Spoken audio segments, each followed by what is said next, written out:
Assalamualaikum warahmatullahi wabarakatuh. Perkenalkan saya Satrio Rahati dari Universitas Indonesia Membangun.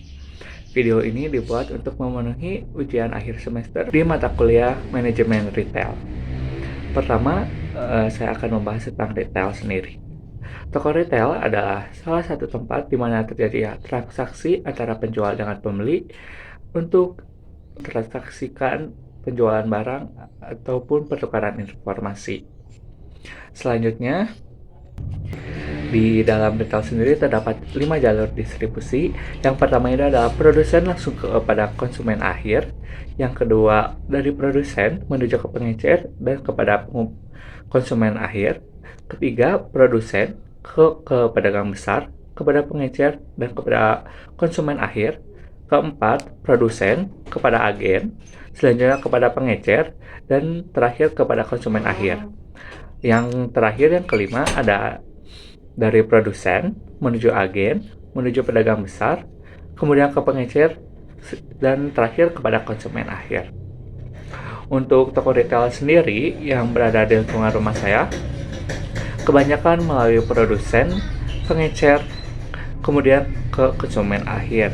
Contohnya seperti ada Alfamart, Indomart, dan lain sebagainya.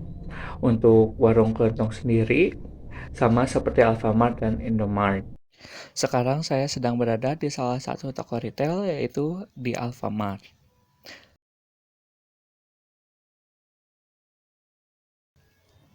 Berikut adalah contoh barang yang dikirimkan dari distributor kepada pihak Alfamart. Bersama dengan Ibu Tiara selaku Kepala Toko Alfamart Soma Winata. Terima kasih kepada Ibu Tiara atas kesempatannya untuk mewawancarai Ibu. Di sini saya mempunyai pertanyaan. Yang pertama, pertanyaan untuk Alfamart, bagaimana cara pendistribusian barangnya untuk terhadap kepada konsumen akhir? Nah, jadi yang pertama, barang itu dikirim dari DC atau warehouse. Nah, di warehouse itu tempat dikumpulkannya di mana barang-barang dari supplier. Nah, setelah itu dikirim ke toko melalui ada yang namanya PO. Nah, PO itu di PO barang permintaan. Nah, jadi tiap malam itu nanti kita minta permintaan barang apa aja, dan itu pun secara otomatis mintanya, jadi nggak usah manual kita bikin. Nah, pada saat itu ketika udah diproses, lalu nanti pagi-pagi datang barang. Nah, barang apa saja yang laku di hari kemarin misalnya ya, nah itu tuh datang lagi besok oleh pihak toko. Nah, setelah pihak toko ngecek, disesuaikan sama faktur yang datang. Misalnya kalau datangnya minuman aqua, nah nanti datangnya sesuai nggak aquanya. Kalau misalnya di fakturnya ada 2 karton, sesuai nggak sama 2 karton barangnya gitu. Nah, kalau misalnya nggak sesuai, bisa kita ajukan permintaan kurang barang ke DC atau ke warehouse. Nah, setelah dicek barang, lalu kita langsung update master di toko untuk penjualan di toko. Nah, setelah itu baru bisa penjualan ke konsumen. Jadi ke konsumen akhir itu dijualnya setelah proses pengiriman barang dari DC, lalu ke toko, di toko diproses lagi, baru bisa ke konsumen akhir. Gitu. Jadi untuk di Alfamart ini semuanya sudah menggunakan teknologi Bu ya, untuk semua permintaan barang, pengajuan barang dan lain-lainnya.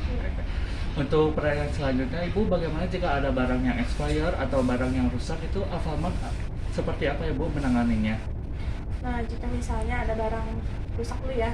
Nah, misalnya jika ada barang rusak dari pengiriman barang, nah pas kita cek kalau ada barang rusak, langsung kita retur. Namanya tuh BNP, barang rusak pengiriman.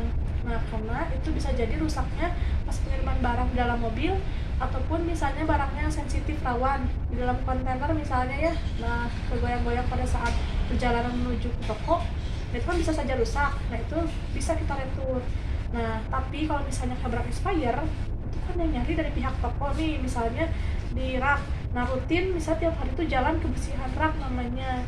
Nah, itu tuh untuk mencari expired dan membersihkan rak. Jadi kalau misalnya tidak expired, barangnya ditarik. Nah, setelah itu diretur sesuai dengan RH. RH itu hari. Misalnya harinya kita simpan ya, kalau untuk susu 90 hari. Berarti minimal 3 bulan sebelum bulan itu berjalan, kita tuh udah narik dari rak tersebut gitu. Contohnya misalnya bulan Maret expire susunya nih. Nah, si bulan Januari awal tuh harus sudah kita tarik. Karena itu kan barang yang mendekati expire itu ada temponya. Nah, jangan melebihi dari tempo batas waktunya. Gitu. Jadi Alfamart memastikan seluruh produknya aman untuk dijual ya Bu, Ya, tidak cacat. Ya, Ya. Segitu saja wawancara saya dengan Ibu Tiara. Terima kasih Ibu Tiara atas ya, waktunya. sama-sama. Tentang manajemen retail dan wawancara saya bersama Ibu Tiara selaku Kepala Toko Alfamart di cabang Semua Minata. Terima kasih. Assalamualaikum warahmatullahi wabarakatuh.